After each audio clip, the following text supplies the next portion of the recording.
జాతీయవాద జర్నలిజానికి అసలైన వేదిక నేషనలిస్ట్ హబ్ ని సబ్స్క్రైబ్ చేసుకోండి. నోటిఫికేషన్స్ కోసం బెల్ ఐకాన్ పై క్లిక్ చేయండి. మురళీ మనోహర్ గారు, నిజానికి మనం అన్నామలై గురించి చాలా సందర్భాల్లో మనం మాట్లాడుకున్నాం.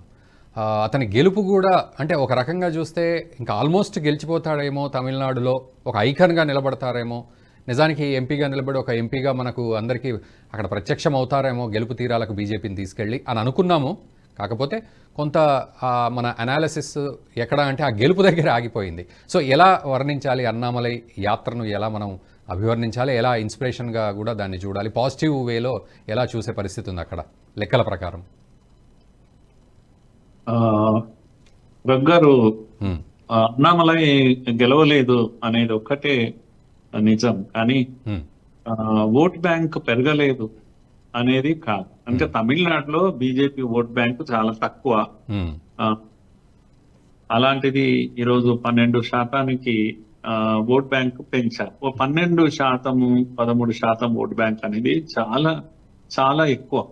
మీరు కనుక ఆలోచిస్తే 7% ఉన్న బీజేపీ మన తెలంగాణలో అసెంబ్లీ ఎన్నికలకు 14% వచ్చిందండి. అసెంబ్లీ ఎన్నికల్లో 8 ఎమ్మెల్యేలు గెలుచుకొని 14% పెరిగింది. 14% ఉన్న బీజేపీ 8 ఎమ్మెల్యేల నుంచి 35% పెరిగి 8 మంది ఎంపీలను గెలుచుకున్నారు. ఆల్మోస్ట్ ఇప్పుడు పవర్ క్యాప్చర్ చేయడానికి రెడీగా ఉంది. అంటే టిఆర్ఎస్ పర్సంటేజ్ 35 ఉండే ఇంతకు ముందు.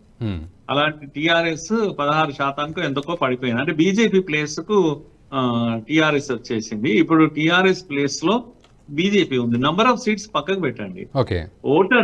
ఓటర్స్ ఎవరు వెనకాల నిలబడ్డారు?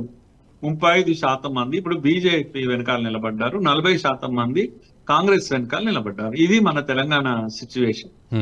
అలాంటిదే ఈరోజు తమిళనాడులో మనం కళ్ళతో చూస్తున్నాం. 5-6% కూడా లేని బీజేపీ ఈరోజు 12% ఎదిగింది. నంబర్ను చూడకండి, number of MLAs, number of MPs పక్కకు పెట్టేస్తే కాసేపు ఓటర్స్ ఎక్కడ, ఏ వైపు, ఏ దిశలో పయనిస్తున్నారు, ఒక్కొక్క అడుగు ఎలా వేస్తున్నారు కనుక బీజేపీ వెనకాల నిలబెట్టాడు అన్నామలై.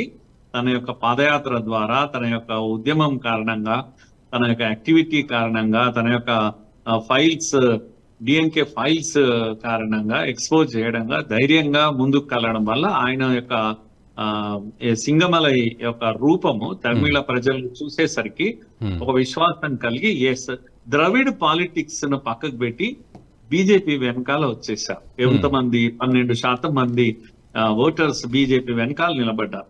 తమిళనాడులో ఇలాంటి ఇంకా చిన్న పార్టీలు కూడా బీజేపీ వెనకాల. అంటే మురళీ మనోహర్ గారు, ఇక్కడ ఒక్కసారి చూస్తే 2019లో బీజేపీకి 3.66%, అంటే అప్రాక్సిమేట్లీ 3.7% ఉండింది.